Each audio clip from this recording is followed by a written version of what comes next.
Hello, I'm Joyce Erickson, And I'm Faith Sewell. and welcome to Impactors for Christ. Impactors for Christ, a division of Believers Bible School, is a podcast designed to encourage Christian believers to impact their sphere of influence for Christ by having guest speakers who are already impacting their world for Christ. So join us now as we meet our guests today. Our guest today comes to us from Sweden, and it's my heritage, my husband's heritage, and we've been discussing where we each came from or where they lived, and I'm getting a good lesson on Sweden. But our guest today has agreed to share her experience and how she left a little town of Cambridge in just north of the Twin City area. And she traveled all the way to Mongolia, and she is now living in Sweden, and she is impacting her new world for Christ. I met April Hellberg just a few days ago, and as she came, and her husband and her children came back to Minnesota for a wedding, and they're only here for just this short period of time. And as I listened to her daughter and to our guest speaker today, April, I knew in my heart that I wanted to share their experiences and what how they have impacted their world for Christ on our podcast. So April, she comes from a wealth of experience and overseas missionary work, and she's dealt and is still dealing with people of many different cultures, many different religious beliefs, and she does this on a daily basis. Here we are in the United States. We're surrounded by people because of all the immigration going on, but we are surrounded by people who come from various cultures, various different belief systems, and how is it that we here in the United States can witness for Christ to the people around us when really we can't even get along with each other? And so I believe that April has something very special to say to us today because she deals with people with many different ethnic backgrounds and religious beliefs. She does this on a daily basis. So perhaps she can touch on that as we go into our podcast today. So, but I want to backtrack for a moment. Welcome, April. Thank you. April Hellberg to Impactors for Christ. So, April, you are a Minnesotan girl. You're raised in a Christian home just north of here, Cambridge, Minnesota. Can you share with our viewing audience how you accepted Jesus and how your Christian upbringing has affected you in becoming a missionary to Mongolia, of all places? We just don't hear that very often. And then over to Sweden. So share with us how all of this came about. Yeah, I was privileged to be raised in a Christian home with 8 siblings, and I was the oldest. My parents were new in the things of the Spirit when I was born and when I was a toddler, and they were just starting to experience the Holy Spirit in new ways they never imagined. And I got to be in on the first adventures that they had with their youth group. They had a youth group at the time, and I was raised with prayer meetings and young people being full of the Spirit, and my parents being used mightily.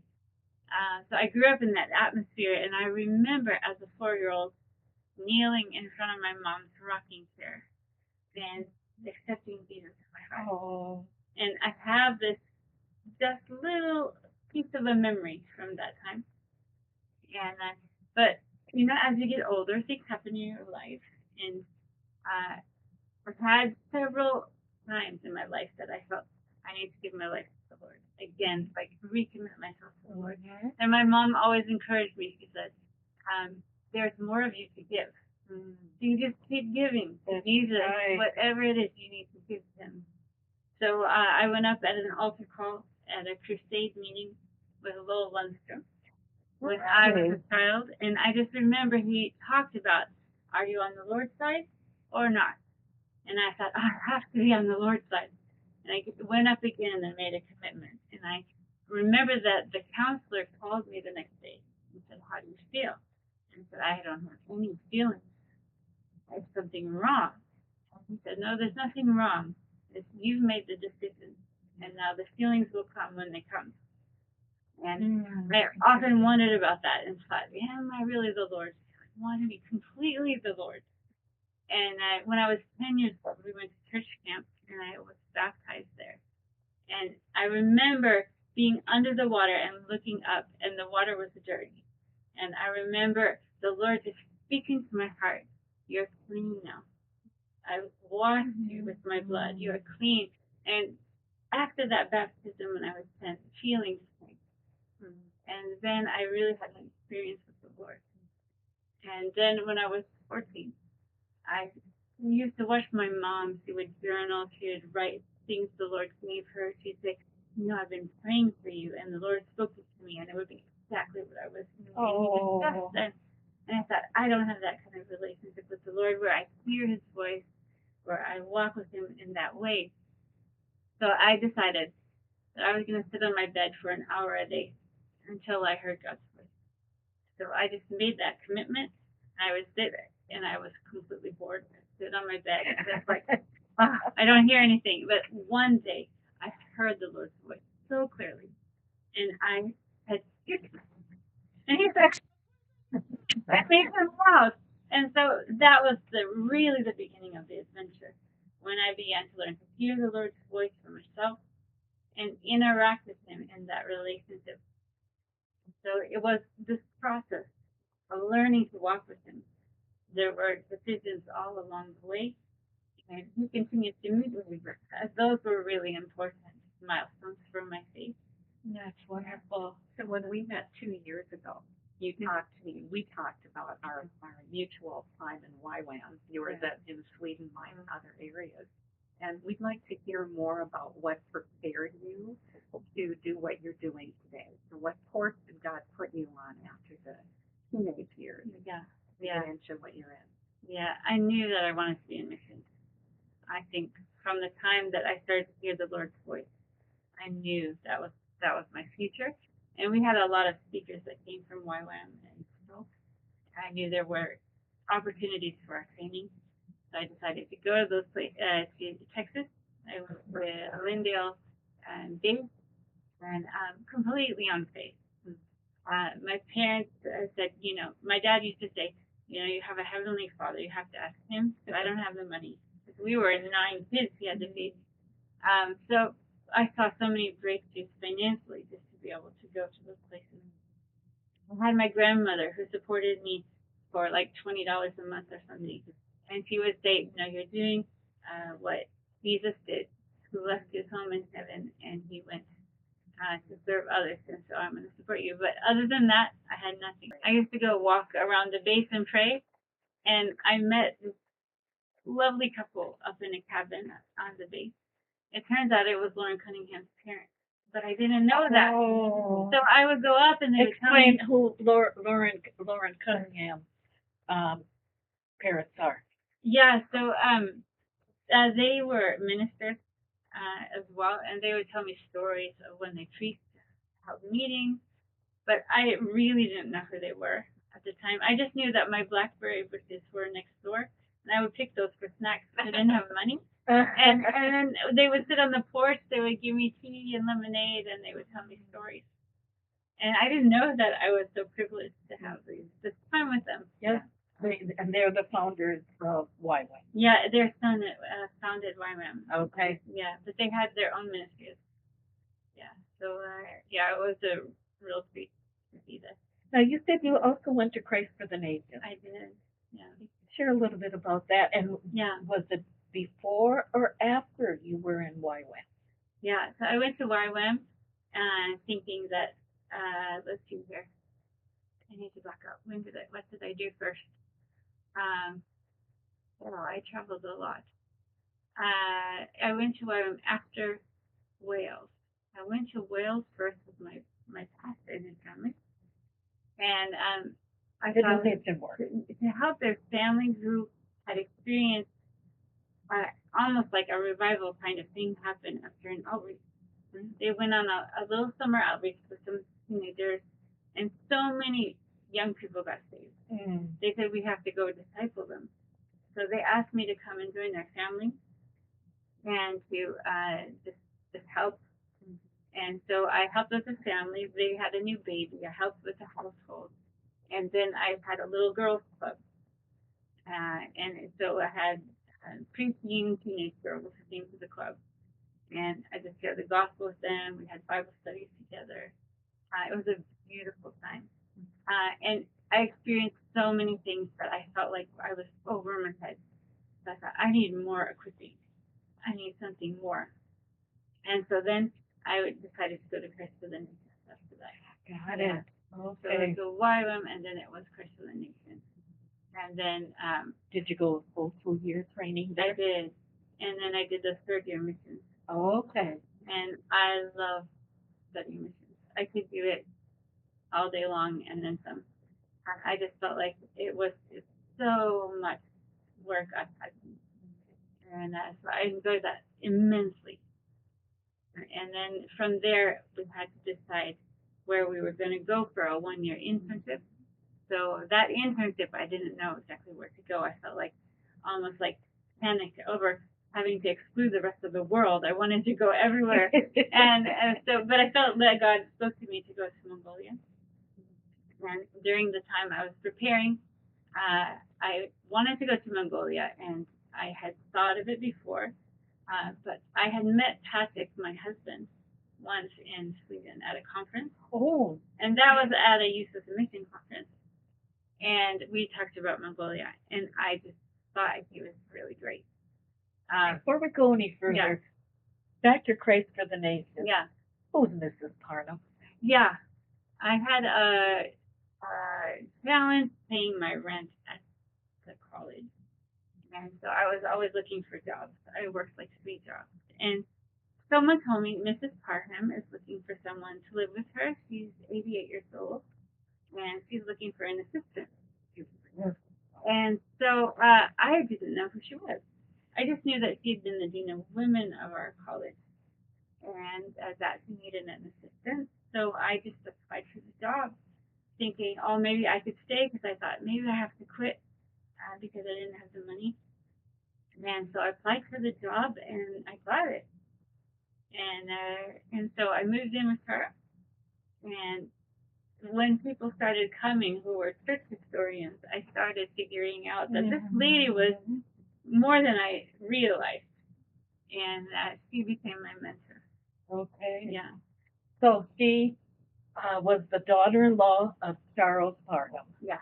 Okay. And Charles Parham, I'm very familiar with him because when I taught church history at the college, and I did for several years, I taught on the 1901 revival with Agnes Osmond, and the first person recorded to speak in tongues here in the United States, well, even just in history, and how Jones Folly and the students there, William Seymour, Azusa Street, came out of all of this, and it really is our history. As charismatic Pentecostals, this is our history, and so that was a great honor that you were able to be with her like that. Yeah. So I didn't mean to interrupt, but just thought this was important. At least it was with me. Yes, yes. She is a very important person to me in my life. And I really was so blessed to have the opportunity. When I worked in Wales, God put a prayer in my heart. And I just felt led to pray that He would allow me to care for His royalty. And I didn't know what that prayer meant. I just knew that He put it in my heart. And then when I lived with her, I realized that He put the prayer in my heart and He answered it. did? Yeah, it was a real blessing, and she was a very happy lady and full of energy. She said, "You have to thank him, kid. You have to thank him, kid. You can't just stay there watching all the time. You have to thank him." Yeah, That's it awesome. blessed my life a lot. Okay. So now you went to Mongolia and you Yeah. remet Catherine. Yes. Tell us a little bit about that So, and so share it with everyone. yeah, my adventure started a little bit before I actually went. When I was at Bible school, I met some people that actually knew him. I'd only met him for 20 minutes, and I had no contact information. But I somehow always felt that he was really special, and I knew that, yeah, I thought that's someone that I felt I knew him already. And they knew him from Sweden, and they started telling me about him. So Mrs. Parham's family, we were very close, and so they started asking me if there's anyone that I would be interested in. And we used to have dinners, and they would invite people over, and just nothing clicked. And she said, "Is there someone in the world that you would say yes to if they asked you to marry them?" And I thought it was completely safe. I said, "There's a Swedish cake."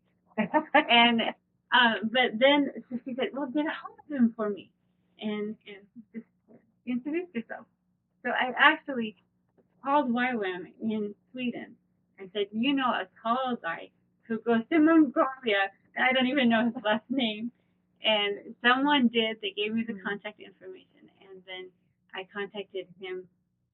The 1 month he was in Sweden, the letter arrived, and he remembered me because back at the conference, the YWAM conference where we met, his roommate said, "You're going to marry her one day." Oh. And so that was why he remembered me. Oh my goodness. Yeah. So we wrote letters for a little while, and then I went to Mongolia in the summer, and he picked me up at the airport.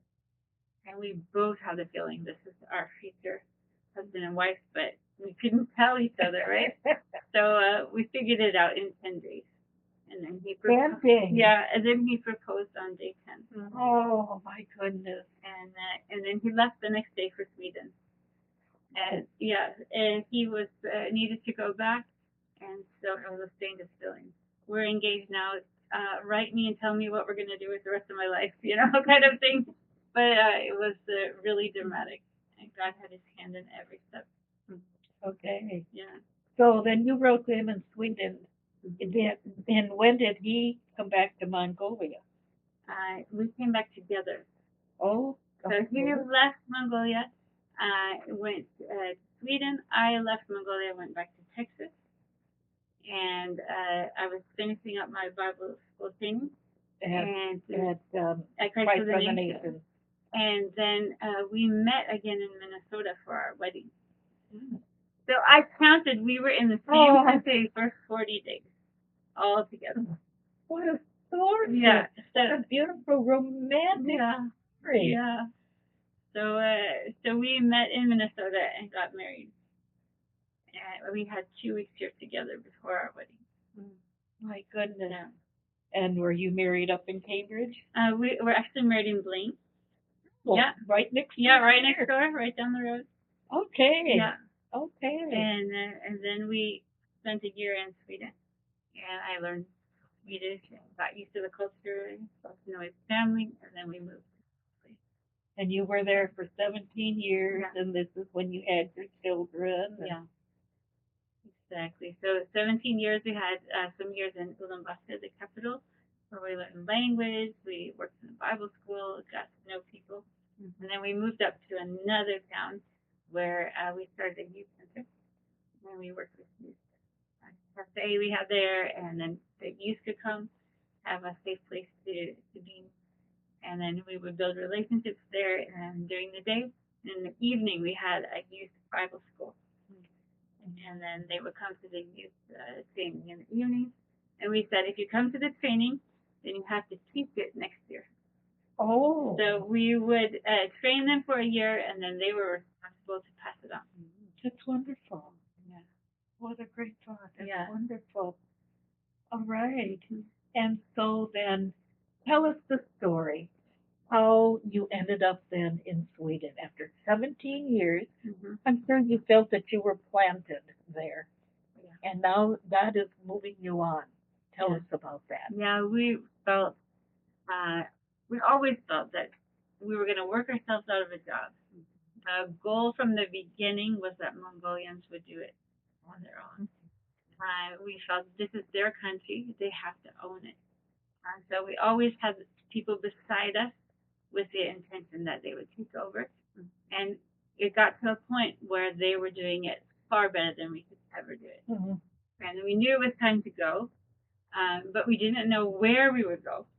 So we got a babysitter and we went to our cafe and we said, we're just going to pray and ask God where on the map He wants us. And He said, go to Sweden, go to this church, and ask them what they need help with. So we said, okay, we'll ask them what we should do. Sunday school, we can teach these little coffee. And a week after that, the church leaders called us and said, would you be willing to come and be on the pastor's team? 1 week later. 1 week later. Well, it just shows you how God puts everything together. Yeah. So we knew exactly where we. That's why we moved. And that was how many years ago? Almost 10 years ago. Almost 10 years ago. Okay. So then you came to Sweden, and you were sharing with me that in Sweden, to be a pastor is much different than what it's like here. Mm-hmm. And so when you were asked to be on pastoral staff or a team, this meant no wages. Am I correct? Yeah, you're absolutely correct. Our church is quite a different model even for Sweden. So we're all volunteer. The only person who's paid is the lady who does the cleaning once a week. Oh my goodness. Yeah, everyone else is a volunteer, and we all work in teams. So our pastor job, you could say we divide it between 4 of us. And then every ministry in the church is run by a team. Okay. So, yeah, so we work day jobs. I work as a Montessori teacher, and my husband works as you could say he works at kitchen counters, making them in stone. And then in our free time, evenings, weekends, we work with the church. Okay. Okay. You're very busy with 2 children and a full-time job and pastoring. Mm-hmm. Now, Faye was telling me that the Montessori school system is in Sweden. It goes up to age 16. Is that correct? Yeah, we have a little bit different kind of how we divide the grades. Montessori is actually more integrated with ages, but the public school system works that you go grade school to 9th grade. And then from 10th grade to 12th grade, you go to a high school that's kind of specified for what you want to do later. Okay. So if you want to be in medicine, then you would go to science high school. And if you want to go into social studies or anything having to do with law or people, you would do the social studies high school. Okay. So they have different kind of themed high schools. Okay. And then they have higher education after that.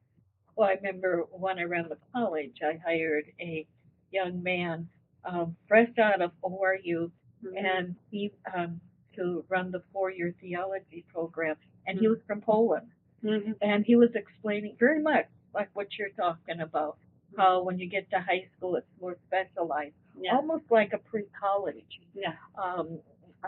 learning style. Yeah, very much. Okay, okay, that's interesting.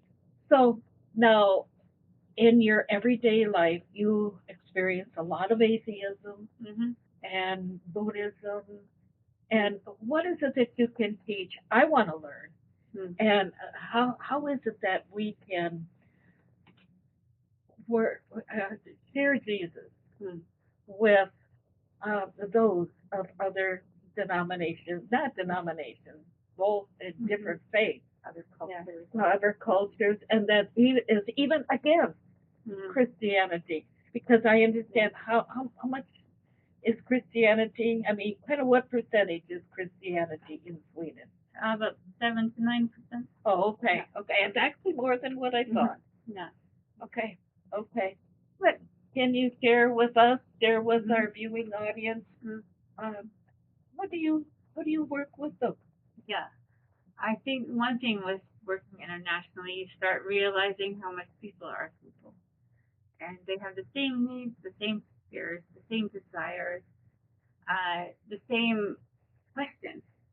And so, one thing is just not to be afraid of sharing with people, because a lot of times people are more open even than they say they are. Okay. And just to be a good listener is really the best thing you can do to start, and to know who am I working with, like what are their what's their background, what are their wounds, what are their questions, so that you actually answer the right questions. So I found that even in Mongolia, especially, a lot of people didn't know who Jesus was, and Are sometimes you when saying they never heard of me? never heard of Jesus. So when I talk to someone in America, everyone's heard of Jesus. They know what a Bible is. When I started to share with my friend about Jesus, he said, "Who's that? Is it someone who lives in your building?" And I said, and then I realized, oh, how am I going to explain this? I had to back up. I had to think really basic. And then I was like, well, it says in the Bible. She said, what's the Bible? And she's gone to university. She wasn't uneducated, but she'd never heard of Jesus or a Bible. So sometimes you have to listen first to know who it is you're dealing with, and then answer their questions. Not the questions I think they should have, but answer theirs. And with my Buddhist friends, often their questions were related to suffering. Their questions were related to crisis in their life, and how to deal with that. And so then I could meet them with who Jesus is, with just sharing his character, his love. Because Buddhism maybe is a great philosophy.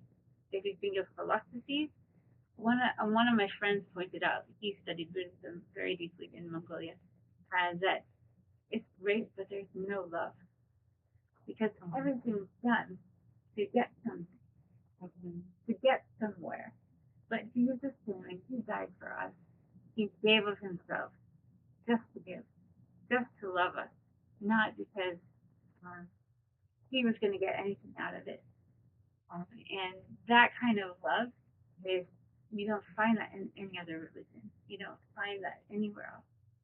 And so to really focus on the character of Jesus, what he is and what is really the best thing.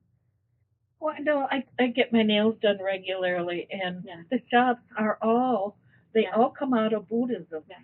And this has been a few years ago, but I led two gals to the Lord.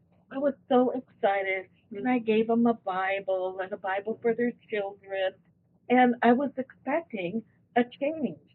And then the statue of a fat Buddha. I know. Yeah. I learned, in Thailand, he's a skinny one, Mhm. but I learned that it's Buddhism is a philosophy, and Jesus is just another person. Yeah. And so Jesus was very willing to receive Jesus, but nothing changed. Mhm. And it's like, how do I go beyond that? Yeah. And you're saying basically it's love on. Yeah. Just show the love of Jesus to them. And really that goes with any culture. It does. It really does. And also that they can see the power of God in their everyday lives. And that's where you have to build relationships. You have to know them. You have to know what's going on at home. What are your prayers? What are the things that worry you? And then you can pray with them. I had a wonderful Mongolian friend who was actually in prison, and he started to pray to get out of prison because it was a very bad situation he had there. And he decided he was going to pray to Buddha. And then his mother started sending him tracts and information about Jesus. So he said, I don't know which one is true, but I'm going to pray to both of them. And his prayer started to get answered. And he was like, but which one's answering? So he did an experiment, and he started to pray to Buddha, and he got no answers. He prayed to Jesus, and the answers started to come. So he decided, I'm going to follow Jesus because he answers my prayer. And he's a pastor today. That is awesome testimony. So I think it's just to dare to step out and pray with people and just know that God's going to meet them. And I think it's a little scary sometimes because you think, oh, what if it doesn't work? Or what if they don't, But I think you just have to trust the Lord that his heart for them is much bigger than mine.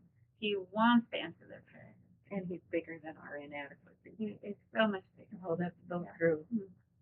Because how often we feel so inadequate, Right. Yeah. Particularly when we get in situations that we're not familiar with and we don't know how to handle.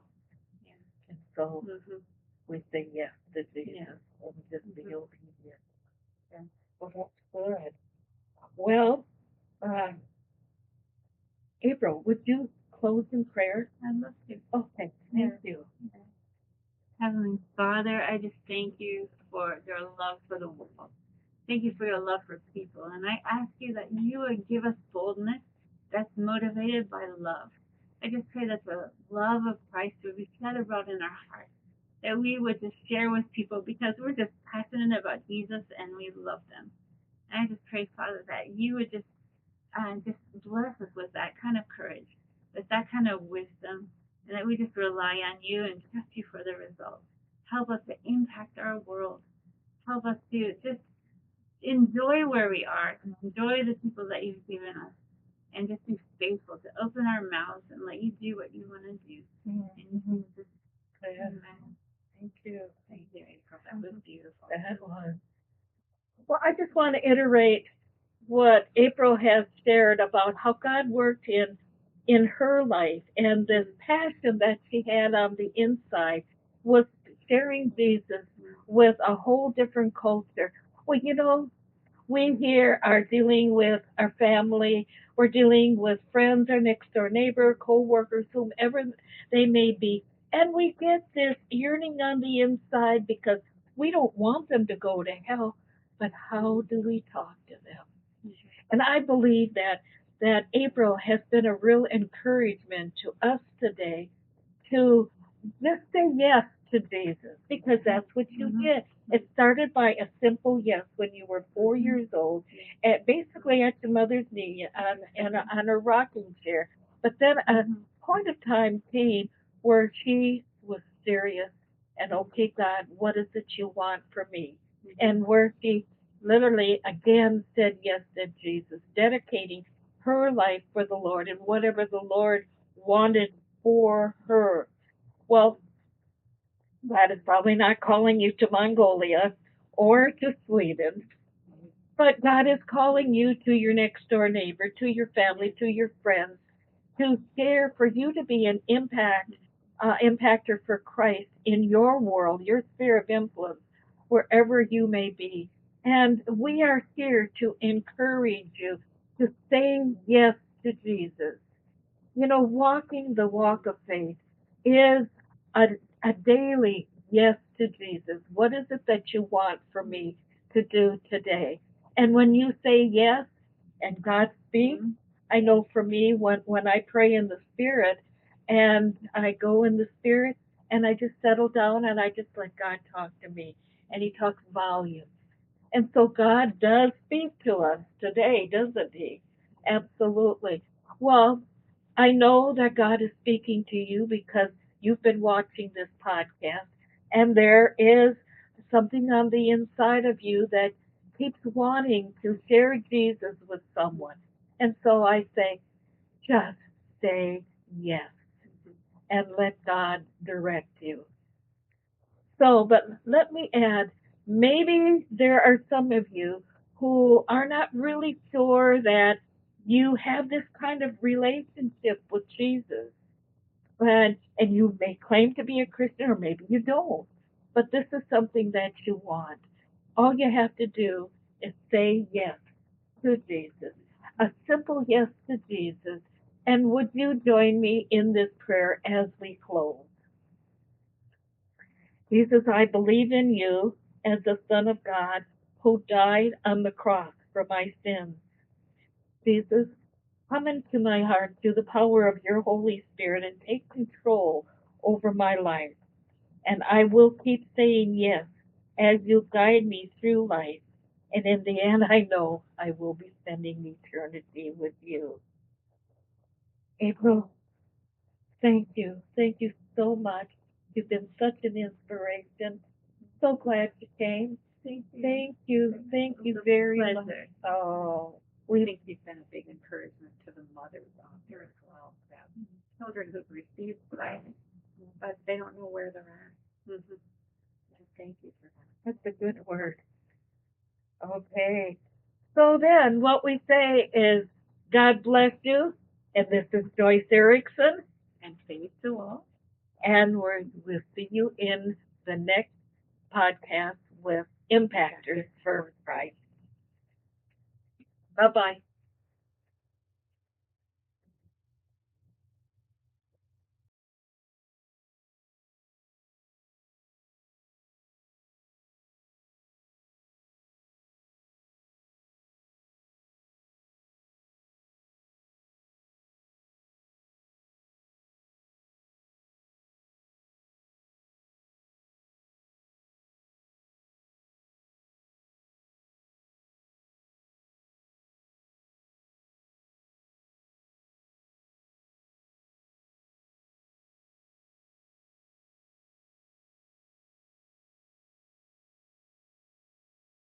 My newest book has been published and waiting for you to read. Rapture Ready, A Glimpse into Your Eternal Future by me, Joyce Erickson. This book is a must for all people to read to be aware of how biblical prophecy is being conducted before our very own eyes. So order today on Amazon, either in paperback or ebook. You'll be glad you did. If this podcast encouraged you to become more bold for Christ, desiring to impact your world for Jesus, give us a thumbs up to let us know that these podcasts are making a difference. And be sure to subscribe so that you can be notified when the next podcast will be aired. You will find us on YouTube and Facebook with new podcasts being uploaded every Monday.